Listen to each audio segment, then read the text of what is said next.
అదే. Hi guys, ఎలా ఉన్నారు? అందరూ బాగున్నారా? సో నేనైతే చాలా డేస్ తర్వాత వ్లాగ్ తీస్తున్నాను. మళ్ళీ వెళ్ళిపోతాను నేను. హాయ్ గైస్, చాలా రోజుల తర్వాత వస్తుంది, అమావాస్యకి వస్తుంది, మళ్ళీ ఎప్పుడో పౌర్ణమికి వస్తుంది. ఈరోజు అమావాస్య అండి, మళ్ళీ ఎప్పుడో పౌర్ణమికి వస్తుంది. యాక్చువల్లీ మా ఊర్లో సిగ్నల్స్ లేవు గైస్, అందుకని చెప్పేసి నేను వీడియోస్ ఏమీ అప్లోడ్ చేయట్లేదు. నాకు అవ్వట్లేదు, అసలు ఎడిటింగ్స్ కూడా అవ్వట్లేదు, అంత టైం కూడా లేదనమాట. సర్లే కాలేజ్కి వచ్చాక తీద్దామా అంటే ఇక్కడ టైం ఉండట్లేదు నాకు. సో సరే రూమ్కి వెళ్ళాక ఏదైనా వ్లాగ్ తీసి పెడదామా, పోనీ ఏదైనా అప్లోడ్ చేద్దామా అంటే అక్కడ సిగ్నల్సే లేవు. సిగ్నల్స్ ఉండడం కూడా చాలా ఘనకార్యం అయిపోయింది. ఇంకా చాలా డేస్ తర్వాత నేనైతే కాలేజ్కి వచ్చాను. చాలా ఫీల్ హ్యాపీగా ఉంది. అంటే నేను ఈ మధ్య వచ్చి వెళ్ళిపోతున్నాను. రీసెంట్గా సెమ్ అయింది, వెళ్ళిపోయాను. 1 month ఉన్నాను. నా బర్త్డే టైం వరకు వద్దాము అనుకున్నాను, బట్ అయిపోయింది. మళ్ళీ మిడ్ అయింది, మళ్ళీ ఇంటికి వెళ్ళాను, మళ్ళీ ఇప్పుడు వచ్చాను.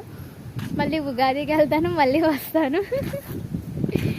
సో ఇది గైస్, చాలా డేస్ తర్వాత వచ్చాము. ఇప్పుడైతే బ్రేక్ అవర్ అనమాట.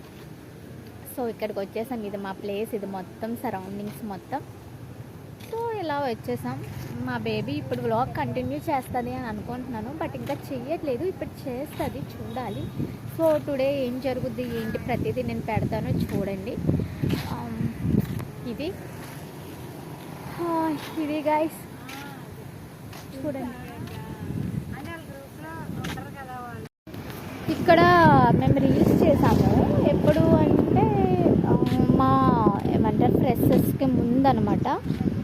మోహన్ అని ఒక అబ్బాయి ఉంటాడు, తను నేను మా క్లాస్మేట్ అనమాట. తను నేను ఇక్కడ పాపం తనని బుక్ చేసేసాం గైస్. ఇది మొత్తం గ్రౌండ్ అండి. ఇక్కడ ఈ క్యాంపస్లో ఎవరికి ఏం గేమ్స్ జరిగినా ఏమైనా సరే ఇక్కడికే వచ్చి గేమ్స్ ఆడతారు. సో ఇది ఇటు సైడ్ వెళ్తే మా ఎకనామిక్స్ డిపార్ట్మెంట్ అండి. ఇంకా బ్రేక్ అవర్ కాబట్టి సరదాగా మేమైతే ఇలా వచ్చేసాము. ఇంకా మిగతాది కంటిన్యూ చేస్తాను నేను, చూస్తూ ఉండండి. Bye guys, see you.